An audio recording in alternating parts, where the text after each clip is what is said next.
What's up, everyone? It's the Autistic Scyther here, and I can't believe it has been 30 years since Pokemon was released. And honestly, it's kind of a dream that I've been around this long to see it happen. Considering I've been around Pokemon since since the beginning. And naturally, considering everything, I've kept on playing Pokemon for my life, and there's a good chance I'll keep playing Pokemon for the foreseeable future.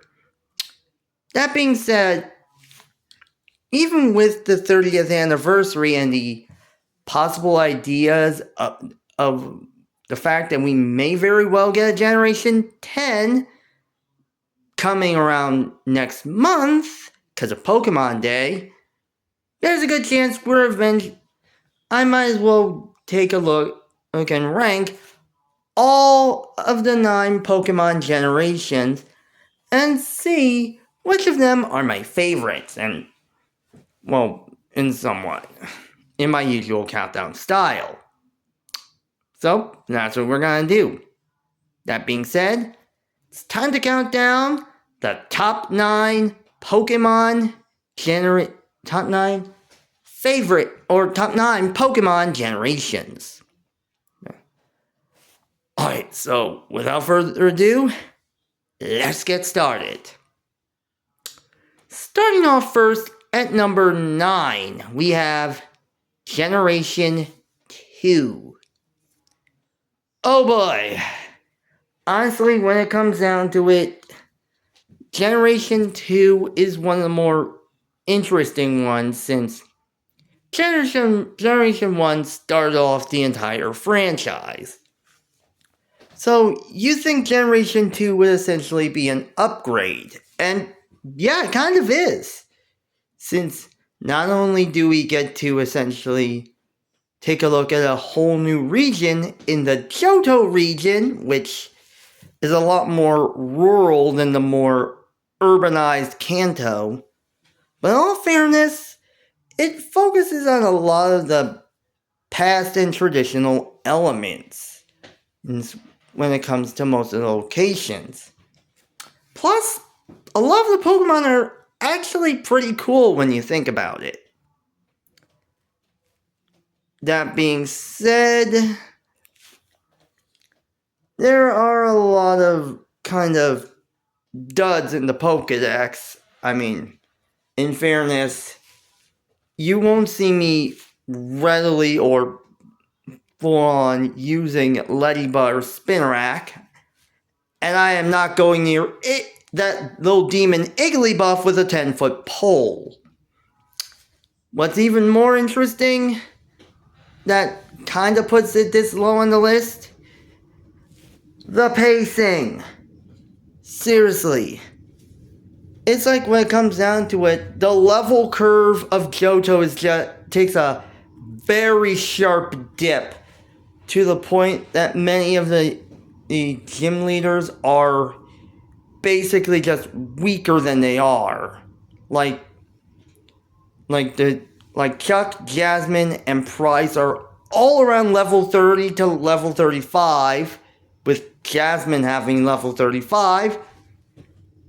And it doesn't take a rise until rise back up until around Claire or the Elite Four.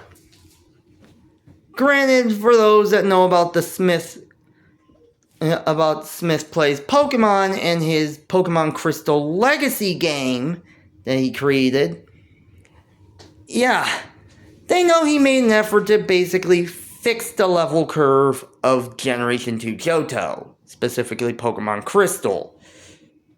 But at this point, I also have to say, it was a little too late. The damage was already done. I wish Generation 2 was a lot better, but at this point, it just sits at the bottom. Just had to say it. Moving on next at number 8, we have Generation 7. yeah. Surprisingly enough, a lot of people would be kind of surprised that Generation 7 would also be this low on the list. And granted, in all fairness, I don't hate Gen 7. That really does say a lot. I mean, as I like the more island setting of Alola, which fits perfectly when it comes to the anime, which is really funny and a really enjoyable series to see for what it's worth. It has some really amazing Pokemon that I really like Decidueye, Vikavolt, or Ribombee. Heck, even Mimikyu is adorable. And I like the idea of the trials and kahunas replacing gym leaders, and we finally got rid of HM, so that was a plus in my book. But you're possibly wondering why Generation 7 is this low on the list. And before you say it, no, it's not because of the tutorials and hand-holding. Seriously, I don't see nothing wrong with Generation 7's hand-holding. But then again, this may just be due to the fact that I'm autistic. I really don't see nothing wrong with it. The reason that Generation 7's this low on the list is that it suffers from the opposite issue as Gen 2. As while Gen 2 suffers from a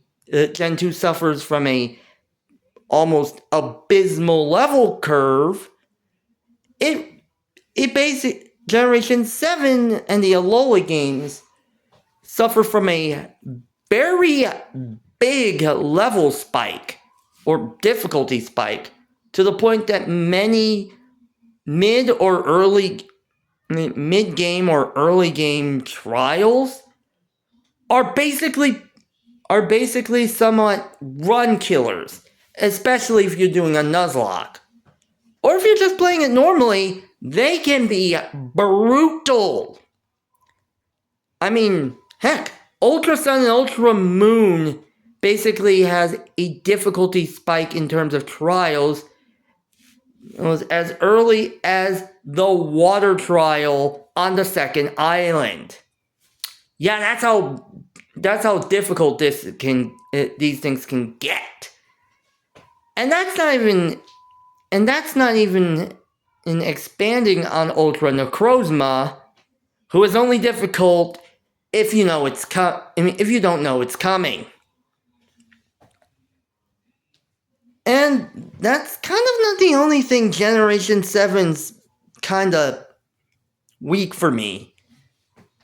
That one just goes courtesy of Let's Go Pikachu and Eevee.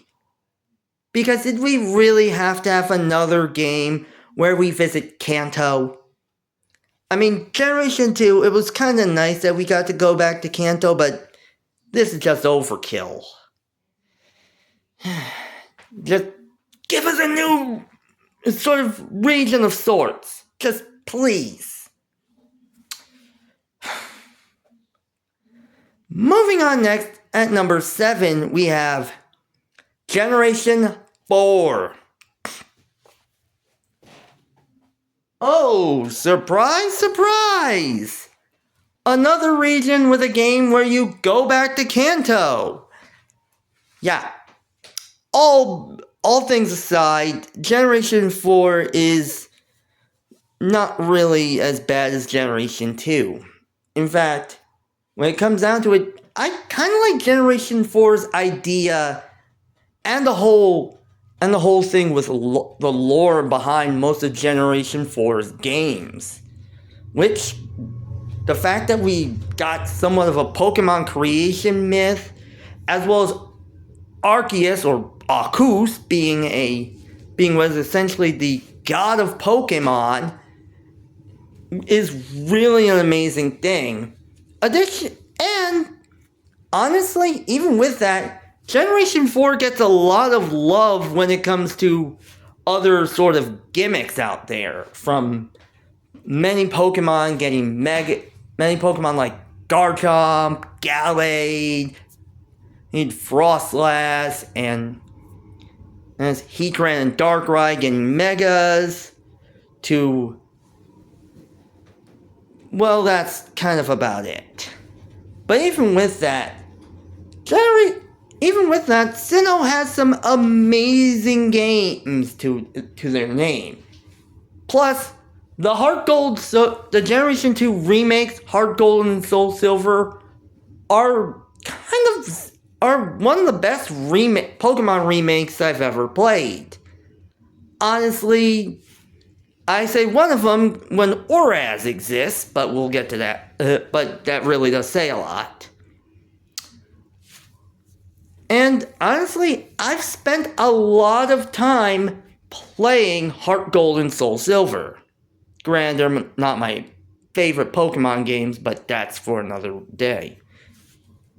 The one downside here, these games are so slow. Seriously.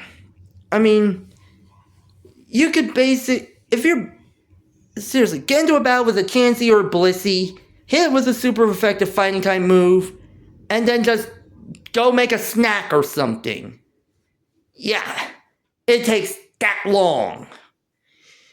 I mean, Platinum does kind of fix it a little, but it's still just... It still somewhat chugs along at a snail's pace. Fortunately, we did get a chance to, to fix that with the remakes, but most people don't want me talking about the remakes. Although, I'm staying positive with those things, just saying. Moving on next at number 6, we have Generation 1. That's right, folks. The generation that started it all. And honestly, it kind of makes sense when I always say you always remember your first. And since Generation 1 was the first generation I started with Pokemon Red, all the way back when I was a kid, I still remember it kind of fondly. Which really does say a lot once you realize I got a little stymied.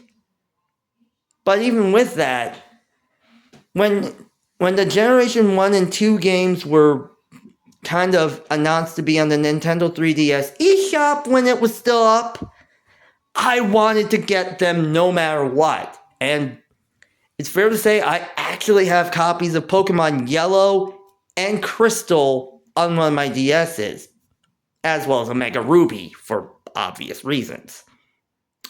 That being said, so yeah.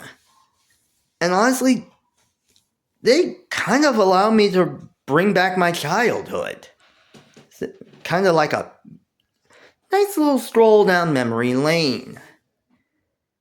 That being said, Generation 1, it's kind of fair to say, and I have to say it, Generation 1 has some jank. Granted, in all fairness, when it comes down to it, a lot of games we played when we were kids had a little jank in it, and honestly, it's fair to say a lot of the N64 games I played as a kid do have that kind of jank.